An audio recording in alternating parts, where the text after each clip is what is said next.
Staying Together Part 2 is what we're going to be looking at.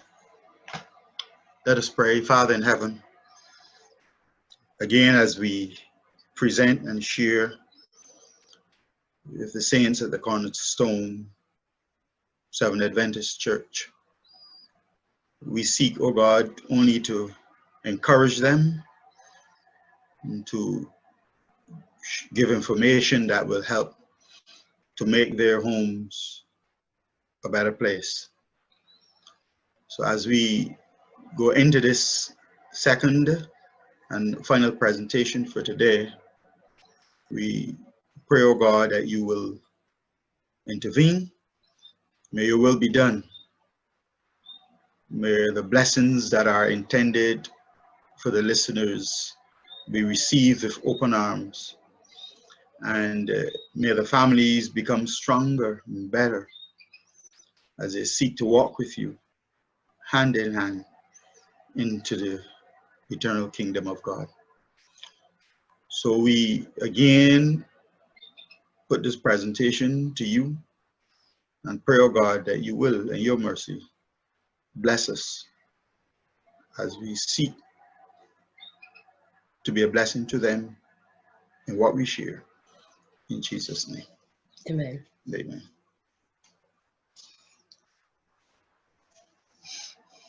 Well, we are going to begin here, Staying Together,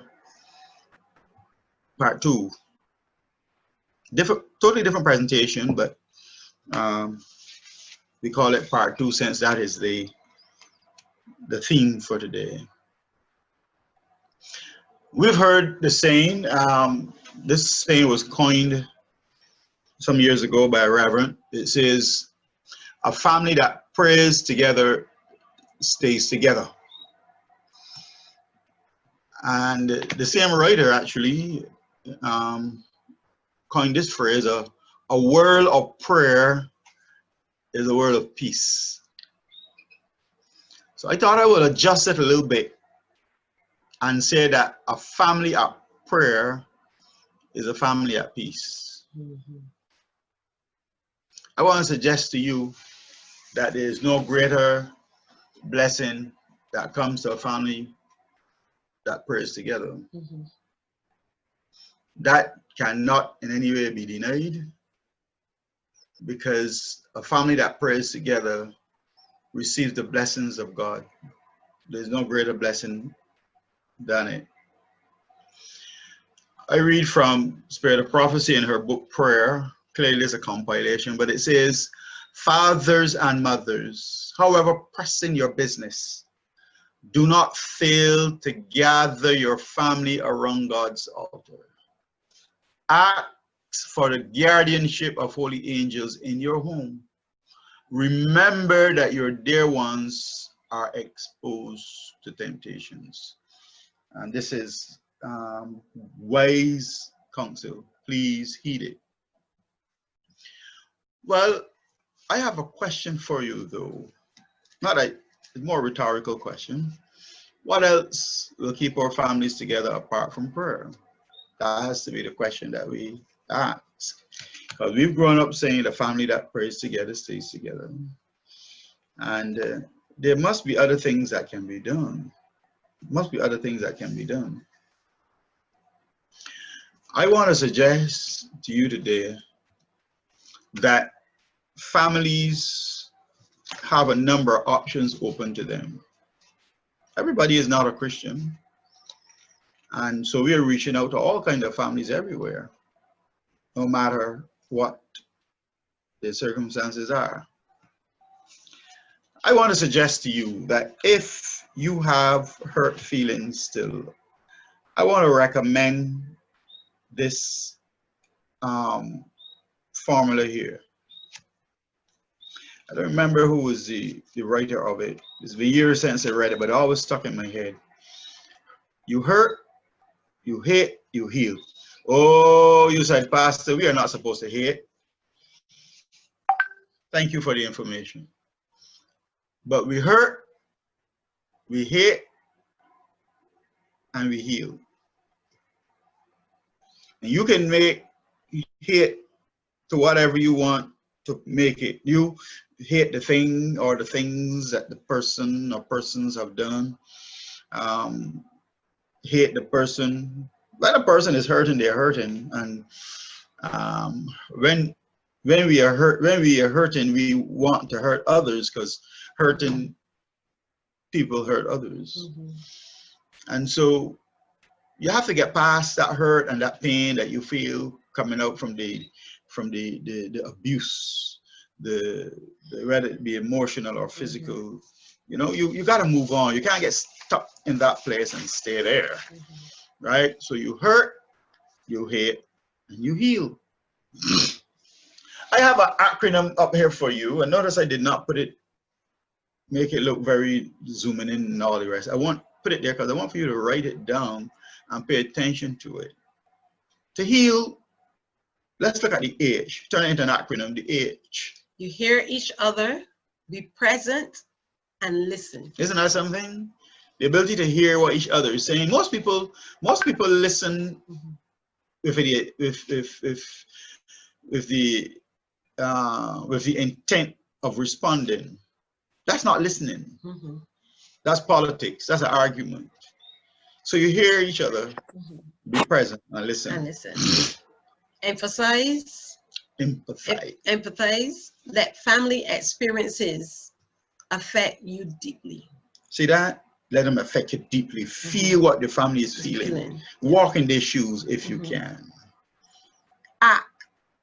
Take action to address concerns and show willingness to change. That's right. You always have to do something. You can't just be empathetic. You got to do something to help the person to change, and also begin the process of you changing as well. Love, feel, and express unconditional love. So that's heal.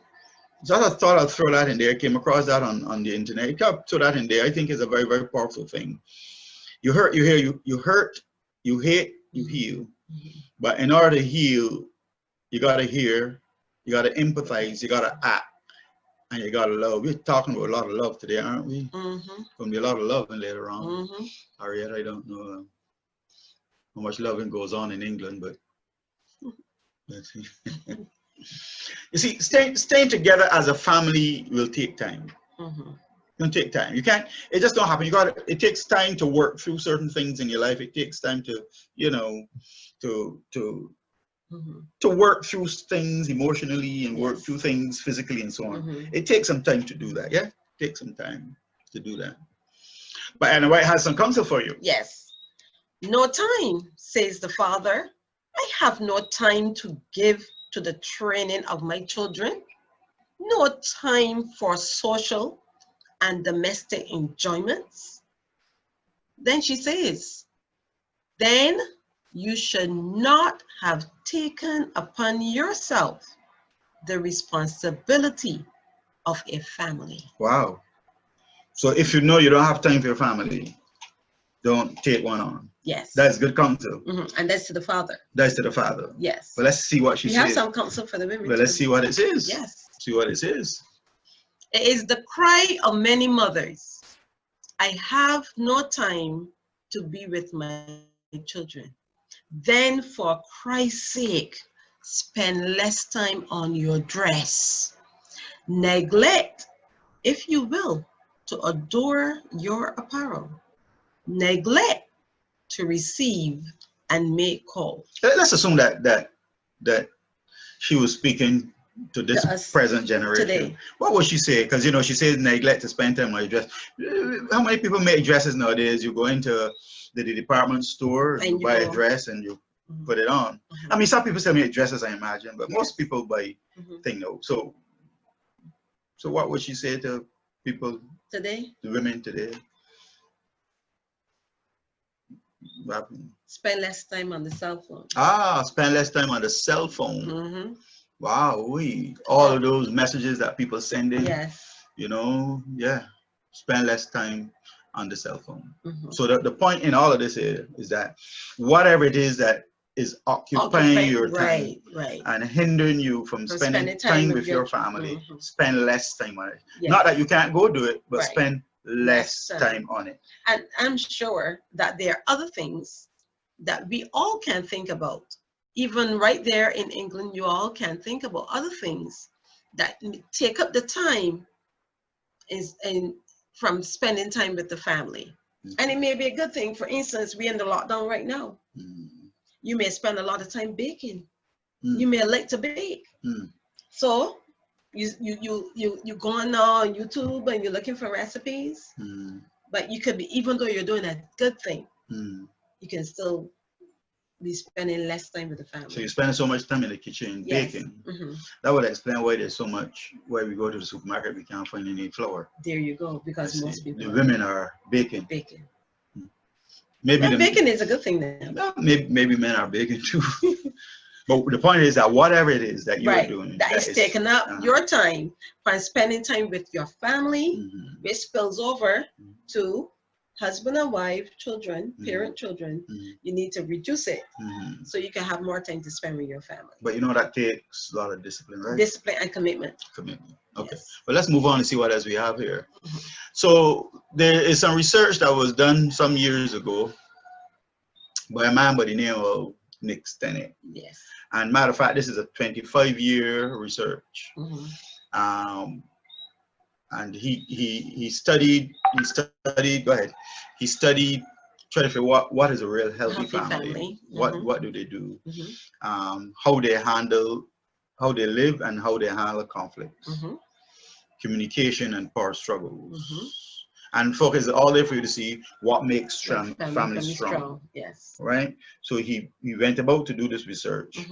Now, understand, when he went to do this research, though, he didn't go with a bias. No. He went very open-minded. But he wanted to find out what a healthy family looks like.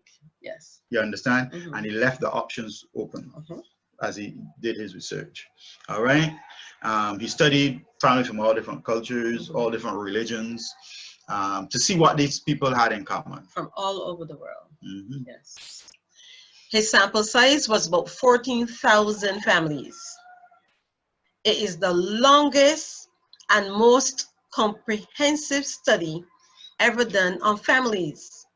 He found they had financial setbacks. That's like any family. Any family. They had chronic illnesses. They had NCDs. They had stressors. A lot of stressors. Yeah. He found that. So he found that they were just like any regular family. He found that healthy families share 6 qualities or secrets of staying safe and staying together as a healthy unit. So the 6 secrets. Well, let's share with the folk here. It's important. No, put it back. Okay. I need them to see it. That these 6 secrets that we're going to share with them right now, I can guarantee you that every family wants this. Yes. But notice that he found that these 6 families, these families that he studied, excuse me, that these families that he studied, he found that they had all kinds of setbacks. Remember we said that ago. They had all kinds of setbacks. Yes. They had all kinds of stressors in their lives. They had all kinds of problems like everybody else had. You understand? It was not the severity of the problems that they had. That was not the issue. The problem was how they were able to get through the severity of the problem. Right. That was what was the critical point. And he calls them healthy families. Healthy families. Yes. Commitment. You know, notice that we use this word commitment a lot. We use it in a previous presentation. We used it last night. We use it in this presentation this morning. The issue of commitment. Now, commitment is critical in any relationship. You cannot survive in any relationship or any family unless every family member in that family is committed to the family. Yes. The husband, the wife, the children. But of course, the commitment begins with the parents, right? It begins with the father. Yes. Because fathers... He's the priest of the home. He's a priest. He's representing Christ. Representing Christ. And every person in that house is going to take the cue from him. Yes. Every person in the house Yes. going to take their cue from him. So he needs to demonstrate a measure of commitment. A commitment to stay in this relationship for the long haul. You stay despite the stressors. Stay despite the stresses. Stay despite the chronic diseases, the Chronic diabetes. diseases, that's right. Financial situation. Financial situations. You stay despite the fact that you may have problems paying the bill. Problems paying the bill. That's right. But you stay. Right. So when the stress is on, commitment says then we're going to dig in. Yes. We're going to dig in. Yes. You understand? We are hanging in there. We're going to hang in there. We're going to talk this thing through. True. We're going to pray this thing through. Yes. We're going to walk this thing through. Yes. You understand? That means that we're going to communicate. We're going to try to manage our conflicts well. Right. You understand? Yes. We're going to respect each other's feelings, each other's point of view. That's what commitment says. That's what. As a matter of fact, we spoke about love. We spoke a lot about love, but understand that unless you're committed to love, because some persons, some social scientists say that commitment is stronger than love. You understand? But as long as you need to be committed to love. If you're committed to that, you can make it through. Strong members of strong families are dedicated. Watch this, to promoting one's another's welfare and happiness. So what you want to do is to make sure that the person that you are married to is happy. You want to make sure the children that you have brought are happy. In order to do that, you gotta be committed. A friend of mine said, as far as he's concerned, my family and us will stay together. He said, even if they have to live under a tree in a tent, as long as they're together. That is commitment. That is commitment. That is commitment. Yes. That's they commitment. prize their family and value the relationship. The relationship is of significant value to them. Appreciation and affection. Members of strong and healthy families are thankful for each other. They don't take their special relationships for granted. Go ahead. So you need to show appreciation. And I remember that my daughter would have, asked me to, she did something for me yesterday. And I called her and I said, how much you're worth? And she's like, huh? I said, how much you're worth? She said, Mom, where are you going with this? I said, that email, that information that you put together, that was outstanding. That was out of this world. And I just want you to know that I appreciate you. So simple things like that, showing appreciation and affection. Beautiful, beautiful. But watch this though, especially because you and her got a good relationship, but especially though, on the circumstances where there's stress. When there's stress. How to show appreciation. Right, when you're stressed. Yes. And that is what is important. How to demonstrate affection. How to rub your back and rub your hair. And to make that tea. Even though you're upset with the person. Make upset with the person, you still make sure that you take care of them. Their needs. Their needs, yes. Exactly. And we are speaking here, don't forget what we're speaking to here. We're speaking to when family is under stress. These are things that have to be done. Especially in this environment. Especially in this environment. All right, that is critical. That is critical. Positive communication. Yeah. Members of strong and healthy families spend a lot of time talking freely with one another, doing their best to be understood and to understand. So we are in this COVID environment, we're in lockdown. So we have to be able to talk positively. No matter how negative the situation is. No matter how negative the situation is. That's hard. It is. Because when I'm feeling stress, I don't want to talk stress to you. or Yeah, exactly. I want to let out the stress. Yes. But it has to do with control too. Control. Yes. Okay. But it's important because what positive communication does is that it helps to keep the atmosphere and even relaxed, right? Yes. When negativity steps in, that becomes depressing. But when you're positive, what that does, it lifts the entire family members. You're going through stuff, but the family still understands, even though you're going through stuff, we are still here for one another. We are still a family, irrespective of the stressors that we have to go through. Yes, and we would have learned from the previous presentation the importance of speaking positive Those, when you have a negative, Mm-hmm. you want to say 5 positives. That's right. So Right. that That will comes be in applied handy. right there. Very Yes. good. Very good. Time together. Mm.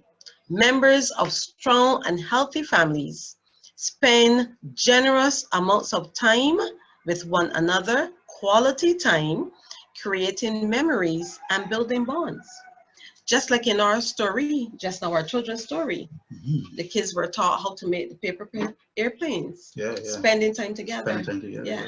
That's and you can do that as a family project. Right. But remember, spending time together takes time. It And notice it is not only time that does. the researcher discovered, it's quality time. It's quality time. But I like to say that families need to spend both quality and quantity time Yes. together. You understand? That helps to build the bonds between them, creating memories. Yes. You understand? Because during the COVID time, this is time for them to do things, to make memories. This is time for them to do things, create some kind of a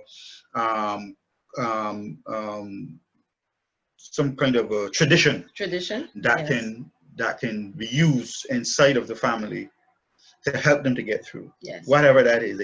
They could be playing games with each other. Gardening. It could be gardening. I remember when we started our gardening. Exactly. And Rickling came out and Asher and everybody participated. Everybody's part of it. You understand? So it has to be something that all the family members are part of. Yes. Could be putting puzzles together. Yes. Push the chairs in the corner because nobody is coming by anyhow. Push the chairs in the corner. You understand? And spread all these puzzles out on the floor, and the family sits down there together and work them through. Yes. Take a break after a while, go and have lunch and come back, take a nap, whatever you want to do. Right? They could make something together. Yes. Maybe they need to make a cake. I don't know. They need to, if it's a man, make a boat, and the wife can't stay in the house and say, well, I don't want to make a boat. I'm from Barbados, man. We fish here. I don't know what they do in England over there. You know what I'm saying? You know what I'm saying? I don't know where in England Cornerstone is, so I can't say what they would do. It's fact that maybe next to the beach they make a boat, right? So, but the entire family members did. In other words, the point is the family members come together and they're doing this project together. And it has to be a project that all of the family members agree on to make, not just one person say. It has to be a family meeting that is held, and that's what can we do together as a family, and make this a daily event where that quality time is spent doing things together. You understand? Because otherwise, during this time, you'll go crazy. And by the way, many have gone crazy. Yes. You know? And another activity too is that you can get old magazines. You'll have a lot of old magazines in the house. And then you can get the children to cut out the pictures and you can create a collage. And you can, put it up. And for those who are artistic, you can go to the craft store and add more things to it and make it into a nice picture frame for the house. Very good. Picture for the house. Very good. Very good. Very good. So they bring some of the old the old magazines. We have a lot of magazines in the house. Cut out the pictures and put them together. What about photos of the family members? We can do photos of the family. Yes, because like we were talking about when we lived in California, and the activities that we engaged in and the things we did. So we have pictures from that. We can put those pictures together. Right. So the key is here for the family to be creative then. Yes. And come up with something that works for them. Right. And we really can't tell them what that their family unit. Right. Their culture. That the fits family them. culture. Fits the culture. Yes. Fits their interests. Yes. You understand? And depend on the age of the children as well. Right. That would depend what the children would want to do. Yes. Yeah. Beautiful. Beautiful. So the key is spending time together. Spending time together. Okay. Well, let's see what's the fifth point then. Spiritual well-being. Well, this does not. Dr. Sennett did not find this to be families who were real strong religious people like Seventh Adventists. That's not what he discovered. Okay. He discovered it to be families who at least believe that there's a God and that believe that there's a greater being than is ours, and they respect that. Okay. So that they treat each other as though there's someone who's watching over them and they're responsible for that person. They may not be having family worship, they may not be doing all the Bible study and all that, but they had a kind of a spiritual well-being. They believe somehow that there's a God somewhere You understand? But not that they are regular churchgoers. Now that is very important. Yes. That is very Yes, important yes. because in discovering that, and one would probably say that, because like we begin by saying the family that prays together stays together. And you have peace. And you have peace, right? But watch it now. Spiritual well-being here does not mean that these families are praying together. It just means that they believe that there's a God, that they need to serve. Yes. So whether they attend religious formal services or not, they have a sense of a greater good that gives them strength and a purpose. You understand? So watch that now. They believe that there is a need to demonstrate love and compassion and goodness to others. Because that is what the higher being would want, right? Even though they're not praying every day. Yes. That's number 5. That's number 5. And we need to remind the folk that these 6 qualities that we are presenting to them, we don't want them to forget this. No. The 6 qualities that we're presenting to them are 6 qualities that came about as a result of this family doing one thing. We haven't told them what that one thing is. We have not. But that family doing one thing. But what is happening here is that this family, that families can receive all of these benefits if together the families do one thing. And they have to remember that. Let's see what number 6 is then. Okay. And I hope that you're taking notes because this is powerful. The ability to cope with stress and crises. Oh, wow.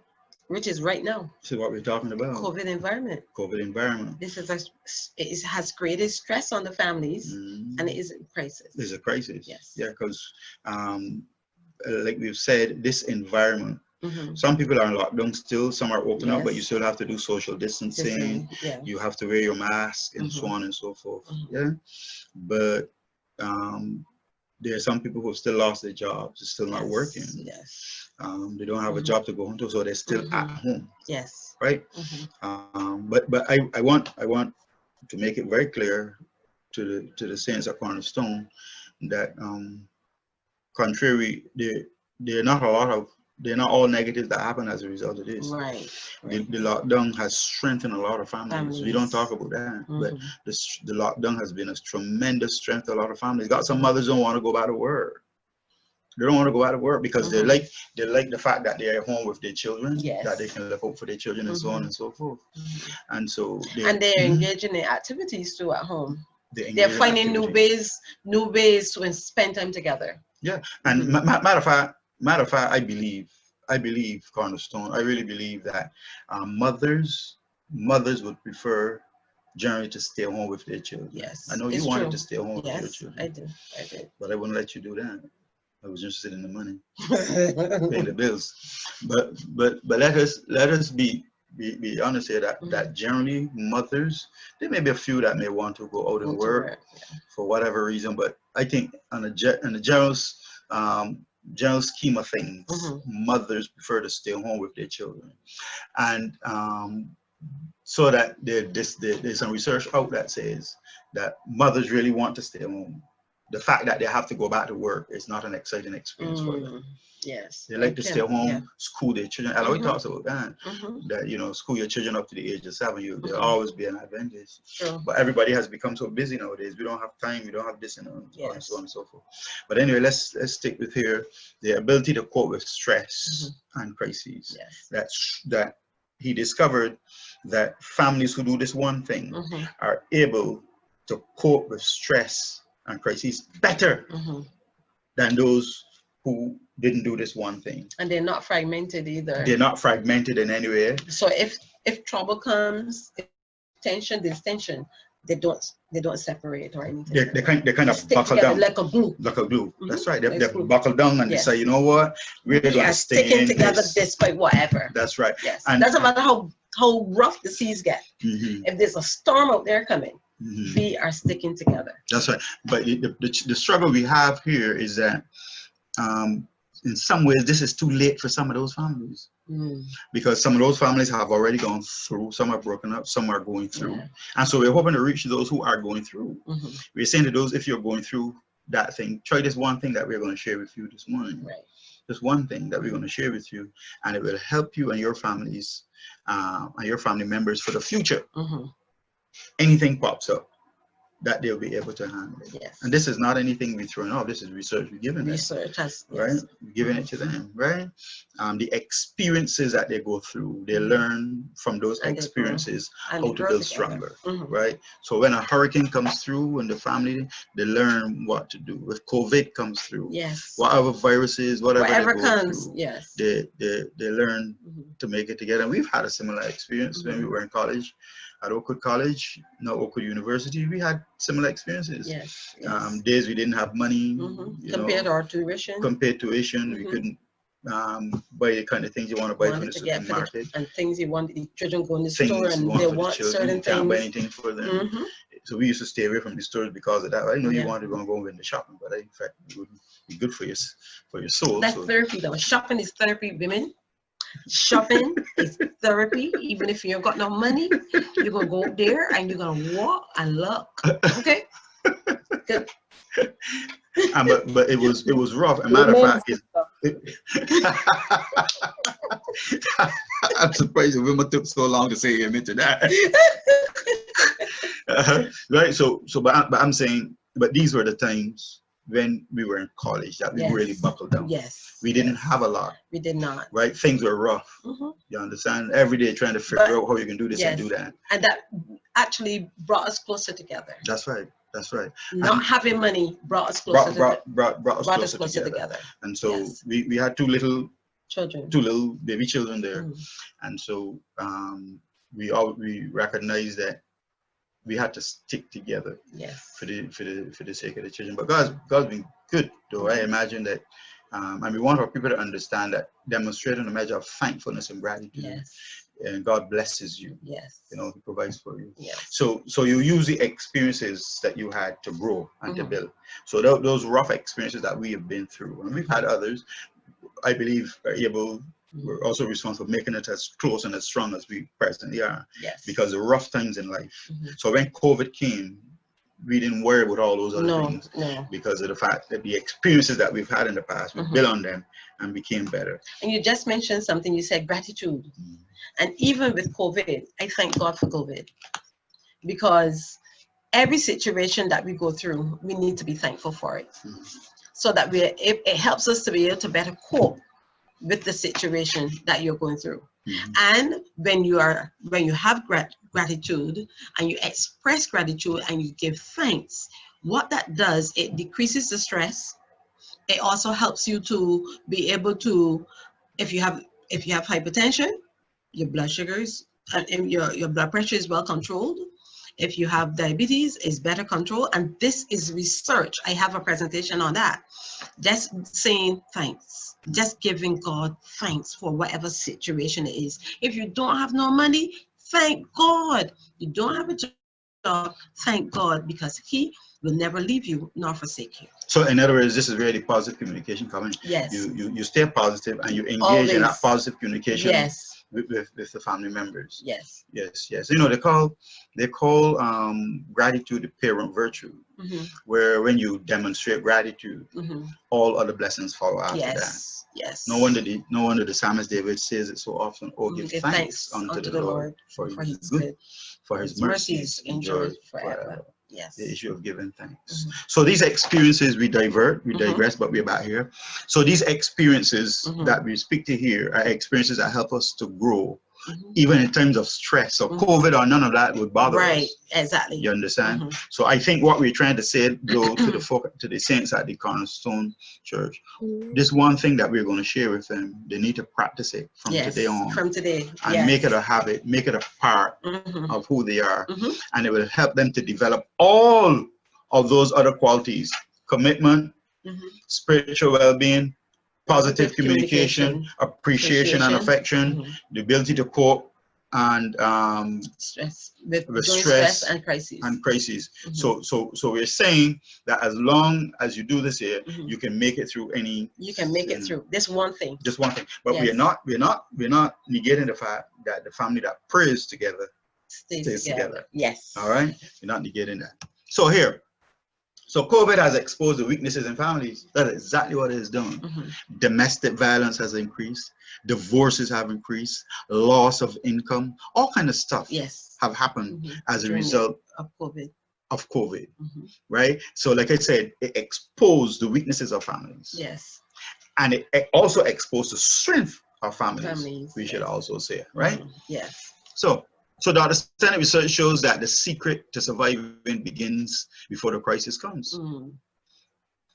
What structures families have in place are critical prior. But it does not mean that you cannot put things in place now, right? Right. You can still do it now, right? But it's going to take greater effort, but it can still be done. What are the goals of your family? Family, and it's important. Family has always set goals. Yes, it's important that everybody, even the children, are part of the goal setting. The children are part of the goal setting because they're part of that family unit. Exactly. And then that helps in creating that family culture. Family culture. Yes. Okay. Pretty good. Very good. Very good. So the Senate find that families who survive and surmount crises had one thing in common. This is one thing that stood out most of all to him. This one thing stood out there. And it literally was a mind-blowing experience for him, because for all these families, for all these different cultures and subcultures and that he studied and all so on over and so the forth. world. All over the world. 14,000 plus families. 25-year research. Yes.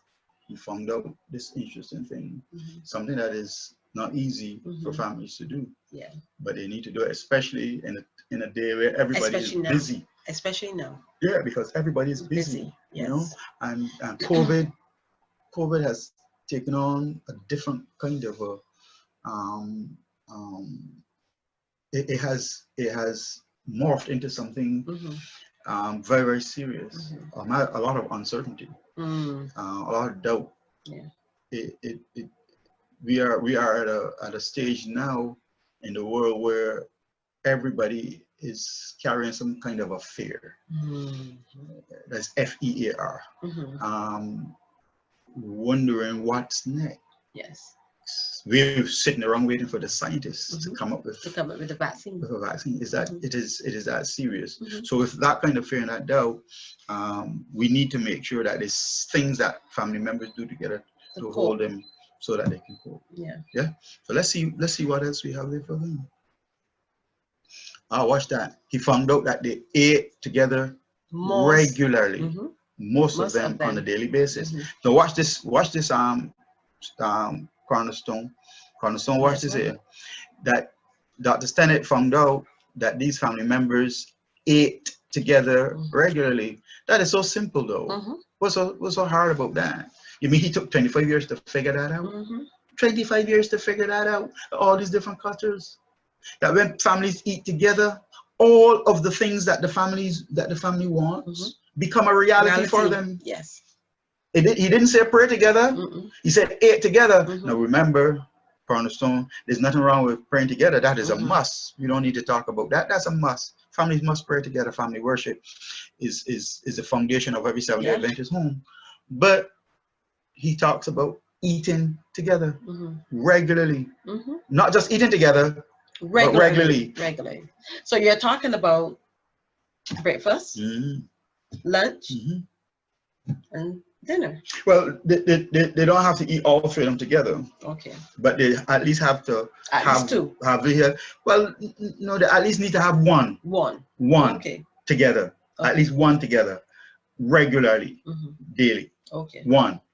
And you choose, and the family meets and decides which one. Which one? Yes. Which one? Okay. But watch this now. This is what makes it difficult. It only sounds easy, but it's not that easy, because the husband leaves home at one time, the wife leaves at the next. The children come home from school. And we live in an age now where most of our children are latchkey children. They come home, they have the key, they come into the house, they cook their own food and so on. So mommy is out working, daddy is out working. Children come home at X time, mommy and daddy come home 4 or 5 hours later. By the time daddy gets home, he's tired. Mommy is tired. What are they going to do? So this is not an easy matter. It's not easy. You understand? It sounds simple. It sounds simple. It sounds frivolous, but it is deep based on the research, and it is not easy for anybody to practice.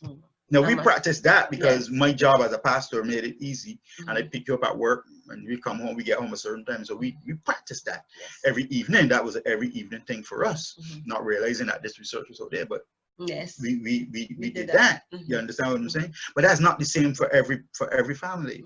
And that creates a problem for some families, because how they're going to make this work. And that is why it is not as simple as it sounds. But it is as powerful as anything else you can find. Yes. It's the solution. Is the solution to modern. It really is not simple. It takes time. Most families don't have the time. Most families don't have the time. Right? Now, let's push this a little further, because we got to convince the Cornerstone Church how important this is. Yes. This thing that they've taken for granted, that food is only for the purpose of filling their stomachs. But food is not only for the purpose of filling your stomach. Food is for the purpose of bringing the family together. Yes. You understand? And it don't have to be a lot of food. And always says it could simply be a peanut butter sandwich. So long as you are together. So long as you are together. Eat together. The key is to do this together as a family. Now why? No, and when they're doing it together, they can't be doing anything else, right? No. They're just eating, right? Yes. The study of 1,600 mothers who worked full-time, busy, high-stress jobs. Busy, high-stress job. They were very busy. I can identify with that. They had no time to eat with their family. They made a decision to try eating with their family. The results: less stress at work, improved personal relationships, improved home relationships. Wow. But notice here that this, when you read this study, what happened here with this family, these 1,600 mothers, that was something that they really had to press hard to get done. They were busy, and not only they were busy, they had high stress jobs. Yes. And so when you have that kind of a high stress job, you really don't have time to sit down. Most people eat. So you know when we live in the US of A, most where I work, where I drop you off from work, I see all the nurses and doctors going with the donuts in their hand, they're eating and the coffee and they're eating as they go. You understand? Yes. But by the time I get to my office and the meetings going on, all the folk brought their food, their breakfast, they're sitting down with it. More often donuts, no wonder they're all fat, right? They had the donuts, they're sitting down and their coffee, they're eating. And believe you me, a lot of them would this. And we are discussing the cases. There's all sitting at the table, and there's food at the table eating. That unit that I worked with was a very close unit. They were close in the sense that we were eating together. And we enjoyed meeting and talking. Right. But what were they like at home? We don't know. Yes. What they did not realize, that they were creating magic among the employees there. Yes. But they weren't creating the magic at home. You see what I'm saying? Interesting. Because the high stress jobs, these high stress jobs have a way of making people so busy, they don't have time to sit down and eat with their family members. But Dr. Stennett discovered you have to sit down and eat with your family members. If your family is that important, this one thing that they need to do, easy. They don't have, the Cornerstone brethren don't have to go home and worry what the pastor talk about today. What Sister Selman and Pastor Selman talk about. We tell them go home and eat. That's it. Easy as that. And eat together. And eat together regularly. And they're going to see the family transforming. At least one meal a day. They Yeah. see the family transforming right before their eyes. Right there. But let's discover something else here. Okay. Studies indicate that if parents want to foster the 6 secrets, it would be to establish a regular dinner time around a table without distraction. Yes. Notice, without distraction. What are some of the distractions? Look here at the picture. You can even see some right here. All right, tell us what they are. The daughter, she's on her cell phone. The son, he's on his cell phone. Mom is on her phone, and dad is doing what he likes to do. Oh yeah. Oh, I just love to switch those channels. Flip the channels. That's right. But is there any communication? No, none whatsoever. Or do they have food on the table? They have food. At least it looks so. Yes. But no communication among each other. No one. So it is important that when you sit to eat at the table, the distractions, they must go. It has to be a family decision. Because we made that decision in our family. We told our children, and this is way like before we even knew about this research. We used to say to them, no cell phones at the table, no computer at the table, no, at that time it was a PlayStation, it was some It little was gadget. PlayStation 2 and 1. No gadgets at the table. This is family time. And we were doing that without not even aware. That's what I'm of all saying. this We here. did not know about that. And this so, is way, way back when the kids were teenagers. That's right. And so what you said, the fact of this thing without distraction is not going to be easy, because those cell phones and that remote control is glued to the hand. You know, it is part of you. You know, you go in the shower and you put the phone there where you can see it in case it rings. Yeah. You understand? True. Even if a person you don't know ring your phone, you just pick it up. Answer. You understand? Yes. And not only that, you put down the cell phone, hoping that close to you, because you don't want the wife or the husband to know who calling you. You know, especially if you have an outside girl or something like that, you don't want anybody to know who she is. Outside fella. You know, you don't want anybody to know. These are just realities that we're giving you here. It's true. But as long as you sit down to eat as a family, there is to be no distractions whatsoever. Everybody put away, and this has to be agreed on before you sit down to eat now. So everybody agreed on that. So when you sit at the table to eat, everybody is talking. You know that's going to be hard, especially for persons who communicate in silence. Young people. Yes, young people communicate. But it's going to be hard for daddy too, especially he wants to go and watch the news. That's true. Right? The news, we used to turn off the TV too. Oh yeah, we turn off the TV. Yeah. The TV should be off. The computers not at the table. No gadgets. No electrical gadgets. Nothing at all. No books to read. No books to read. No paper to read. Nothing. Nothing of that. All that is to be there is just you. Family. Yes. You can't bring your presence and sit at the table. But I could imagine the silence that would occur for the first few weeks. Yeah, so. It would be a challenge. But it is important. That is why when you look about the whole family unit and the family structure, we have family worship. After family worship, that's when we have the family meetings, and we talk about how we're going to establish some change, some guidelines to benefit the family, to strengthen the family, and to bring the family to oneness. Very, very good. Very good. Very good. Now, 61% of kids say their parents are more relaxed and fun to be around when they have a dinner together. Interesting. Yeah. 65% of parents agree with this statement.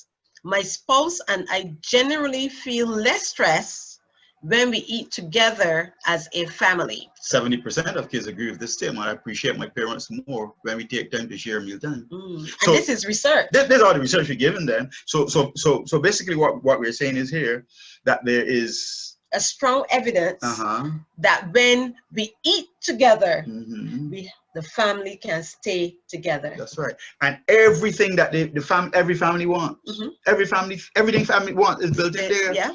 Yeah. Commitment, appreciation, and affection, positive communication, spiritual well-being. Yeah, and being able to cope with stress and stressors. Being able to cope with stress and stressors.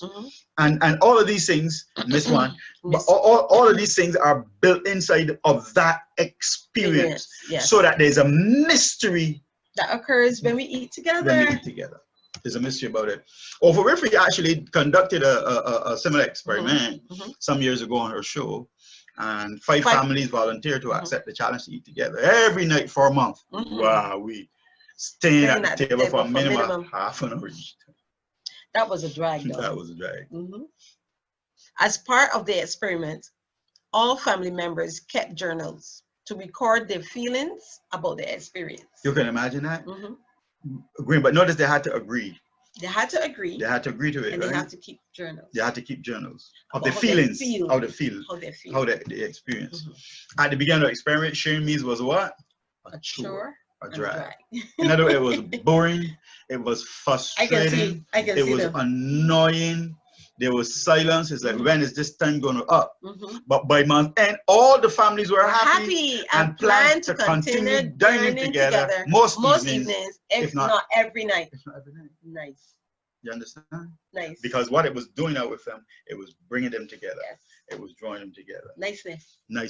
And that is the power of it all. But this takes time. This takes time, and notice carefully, pay attention here. While you are at the table, this is not a time for you to chastise your child. Nope. If your child says, if your daughter says she's pregnant, swallow that. deal with that after, because the table has to be a place as peace where everybody feels safe to come. Yes. I know when they come to the table, there's not going to be any judging fussing, there's no judging, none of that is going on. At the table is just a place for them to be at peace with the family members and enjoy the food. There's good communication taking place there. Don't miss it. Stennett says he discovered that these persons, these couples, these families who ate together like that, a meal regularly, he discovered that they had everything in those families that every family today is striving for. Yes. That is what he discovered, the ability to overcome anything. They were able to do it because when stress comes, when stressors comes, when difficulties come, what these families do is that they're buckled down. They're buckled down and decide we're going to make this together. We all will die or we all will live. Yes. That is how we're going to be together. But we're going to be together. Yes. I said a friend of mine once, you're afraid the plane come, no, all your family, y'all should travel on different planes. He said, no. We staying together. If the plane goes down, all of us die together. Yes. Yeah? Yeah. That is how it goes. So here, but I want to suggest to you though, my friends there at Cornerstone Church, as much as my wife and I engage in this conversation to help to make this thing real for you, this takes intentionality. You got to be intentional about this. This is something you have to do because the first few nights or weeks ain't gonna be easy. Yeah. You got to plan this. You got to plan this. And you remember it takes 21 days. Takes 21 days to change behavior. That's what they generally say. But it takes discipline too. You have to be disciplined. Very, very disciplined. You have to be determined too. And you have to be determined. You have to be determined. Determined. You have to be intentional. You have to be disciplined. You gotta be determined. Because if you don't have those qualities, you're gonna have a problem. And to do that though, it requires commitment. To the family, right? There has to be structure. And that's why every family must have structure. Families must not be all helter-skelter. They must not be all over the place doing anything any old how. They're free to come and go. They're free to do what they got to do, but there needs to be structure. And that's why eating at the table is so important, because when the food is cut, the kids can scatter. No. Structure, bringing them to the family table. You hear about their days. You hear how they're coping at school, if they're having any problems with any subject or anything like that. That is the time for the kids to feel safe.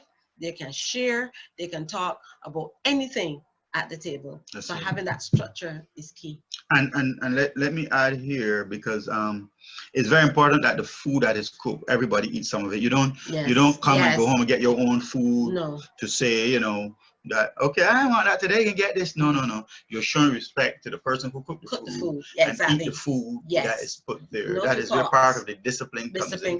You may have felt like eating rice, but today, what do they eat in England anyhow?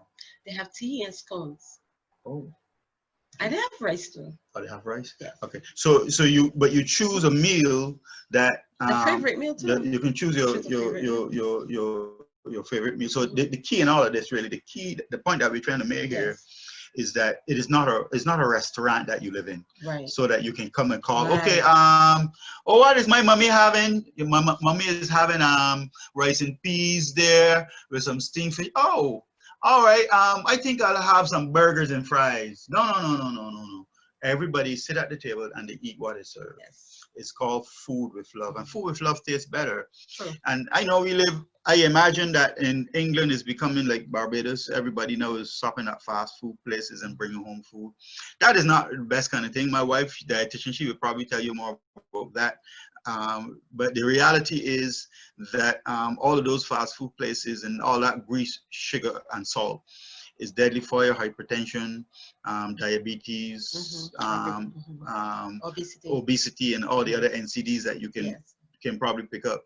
So you want food that is cooked with love, huh? Food that is cooked home by mommy, that tastes nice, And you can put in your request before mommy starts to cook. Or daddy, whoever cooks. Because nowadays they say men staying home and cooking now. I don't believe in men staying home and cooking, by the way. Men need to go and work. But the reality is that whoever is cooking, there needs to be that food that is enjoyable, Mm-hmm. food that is healthy for the Yes. family, Mm-hmm. because you want to make sure that the family is healthy. Mm-hmm. So these three things are required: intentionality, discipline. Psalms 128, 1-6. Blessed are all who fear the Lord, who walk in obedience to him. You will eat the fruit of your labor. Blessings and prosperity will be yours. Your wife will be like a fruitful vine within your house. Your children will be like olive shoots around the table. Yes, this will be the blessing for the man who fears the Lord. May the Lord bless you from Zion. May you see the prosperity of Jerusalem all the days of your life. May you live to see your children's children. Peace be on Israel. So this is interesting part of the scripture, because it here it brings out the whole concept of table talk and so on. Well, it says that your wife, meaning that somehow the psalmist David is speaking to the man, right? Mm-hmm. Your wife will be like a fruitful vine. But you know, women are not vines. You know, women don't grow on walls. They don't crawl over walls, and they don't. But they're all over. But you know, but the house is, and is a woman's house. You know, house smells like the woman. It looks like the woman. You know, she does this. She put up the curtains. She do this, and everything looks like her. And walk into the house, because you know, women have a knack for these things. So but here though, the psalmist David is saying here, when he talks about your wife will be like a fruitful vine in your house. This is a counsel to men in a lot of ways, because if we read on, 1 Peter 3:7 says that wives have to be supported. But it says that wives are the weaker. The Bible talks about supporting the weaker vessel. That is what 1 Peter 7 talks about. See the woman as the weaker vessel. All right. So when the psalmist David is speaking here about the wife being the vine, it's not a vine that you eat. You don't eat your wife either, right? You don't eat her, at least not in the sense of eating her up. You see, but the Bible speaks about the Bible here is speaking about the fact that the woman being a weaker vessel. You know, if you put vines have a way of falling off at times. So you can, when the vine falls off, you take the vine and put it back up, and make sure you support it, make sure it grows well, it grows healthily, and so on and so forth. So the nurture. And this is what Paul in Ephesians chapter 4 talks about, right? Nurturing and cherishing. So that is what the psalmist, the picture that the psalmist David is trying to present here, that you have to support the woman, that you have to make sure that you treat her gently and treat her nicely, and so on and so forth.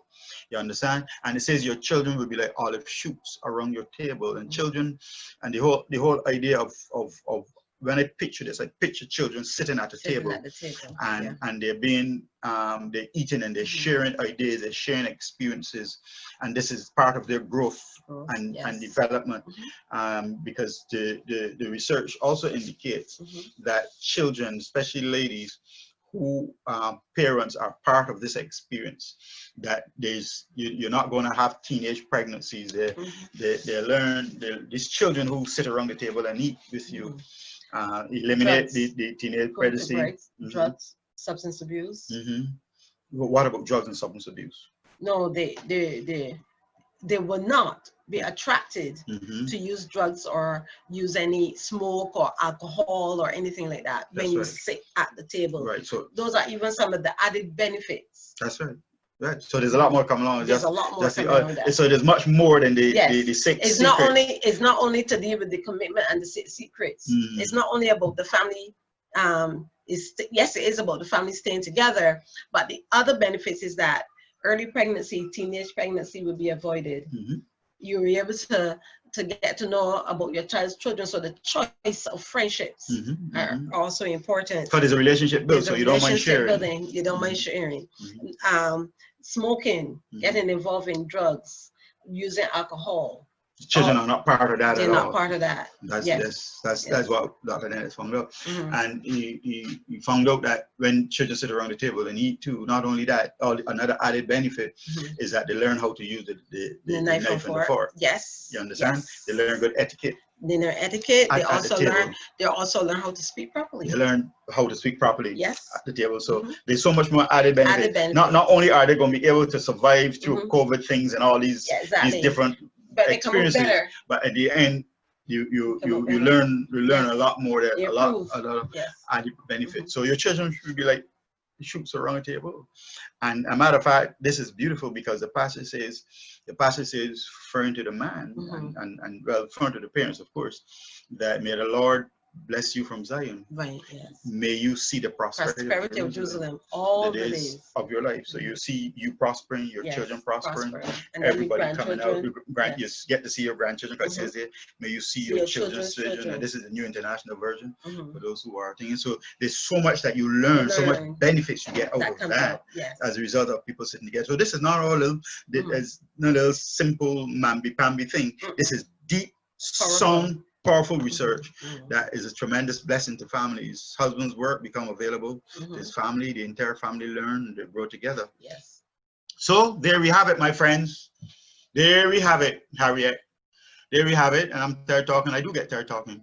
We stay together by spending time eating together. That's what we're saying. So here I put this picture in there because we Pastor alluded earlier where you learned about table etiquette.